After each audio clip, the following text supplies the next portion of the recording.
your heart be troubled. His tender word I hear. Hello, my name is Father Timothy Tighe, and this is our 221st segment of our Journey of Faith in the Light of the Cross, and I thank you so much for joining us. We look up on our screen and we see the theme for this segment. Jesus said the way to true fulfillment was through surrender to the painful joy of God's love. But Achievers said the way to fulfillment and joy was through legal observance that excluded non-observers and made them dead. We go on to our next screen and we read chapter 16:24. We're going to end chapter 16 with these verses. Until now you have asked nothing in my name. Ask and you will receive, so your joy may overflow. So Jesus is consoling them and he wants them to have overflowing joy. Jesus' message can be appreciated by those who have felt the overflowing joy of loving heroically. Jesus makes no sense to many people when he commands people to live the joy of the cross. Yet many people do respond to Jesus' gospel, for it is in the human DNA to live heroic love. To those who feel called to a specific vocation that demands heroic love, Jesus' words make much sense. We go on to our next screen and we read 16:25. I have spoken to you of these things in allegories. Soon I will speak clearly the words of the Father.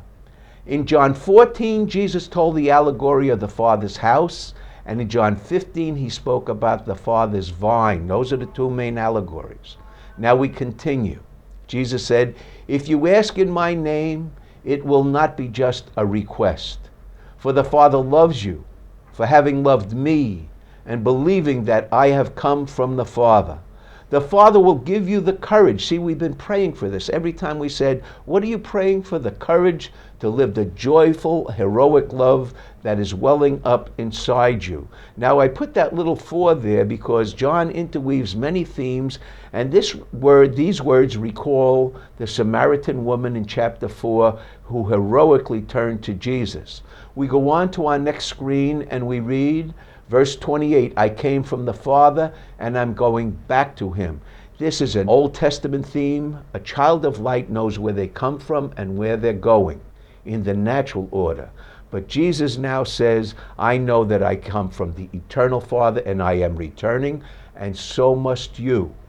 His disciples said, now you are speaking plainly and not in allegories. Now we know that you know everything and there is no need to question you. Their confidence has grown. For we do believe that you came from God and you're going back. Now, the Paraclete will help us sift out our thinking, that disciples say to themselves. Jesus said, do you now believe? And he's glad they're growing in faith. But then he says, the hour is coming and is here, which will scatter each of you to your home and leave me alone. Now, should we feel sorry for Jesus? We go on to our next screen and we read, Jesus' words have a convincing eternal sound. He has great strength as he's preaching this eternal sermon.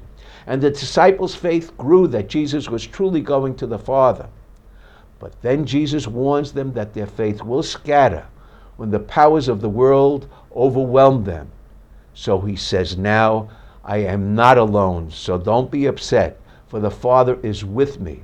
Jesus says this again, do not feel ashamed for abandoning me, for you are not yet graced with oneness with the Father, and that is why you will scatter. So don't be beating yourself up. We go on to our next screen and we read, 33a, I tell you this that you might have peace in me, for in the world you will have trouble. Now these words as he concludes reminds us of his beginning. Jesus' teaching began in 14:1. Let not your hearts be troubled. Have faith in God. Have faith in me. Jesus' teaching then concludes, take courage, I have conquered the world. Jesus will win for us oneness with the Father so he can grace us with the courage to live heroic love. He will bless us with courage. Now we go back, all these words and how they fit together. These words say that 14:1 to 16:33 is one long chiasm. The teaching point is in the middle of John 15, love one another, for you are my loved ones. Now we go on to our next screen. John uses love in the book of glory, that's 13 to 21, more than all the other gospels put together. So we always think of the word love with Jesus, but it's primarily in these 3 chapters which we just studied. Again, this indicates that God inspired John to add it because it emphasizes that it is unlimited heroic love that empowers believers to conquer the world.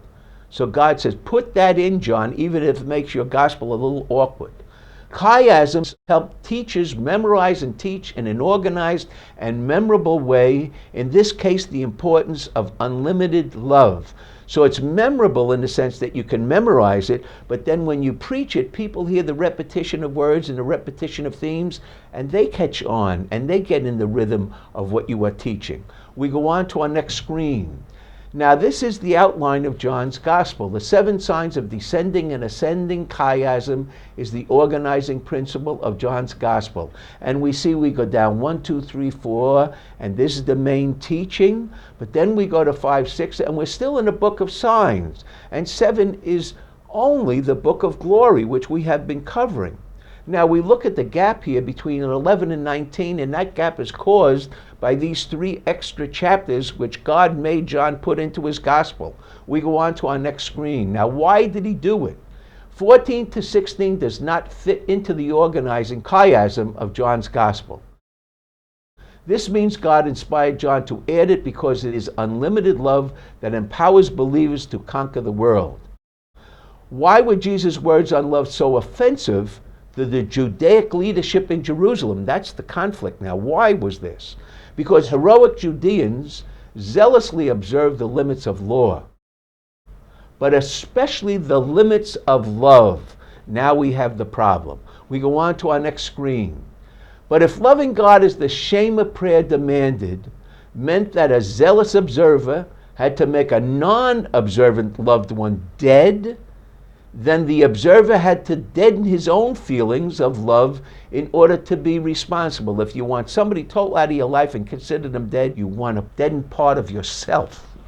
Thus Tevye, in Fiddler on the Roof, had to deaden his love to make his favorite daughter dead for marrying a goy. I'm your wife. Then Tevye sings to his wife, "Do you love me?"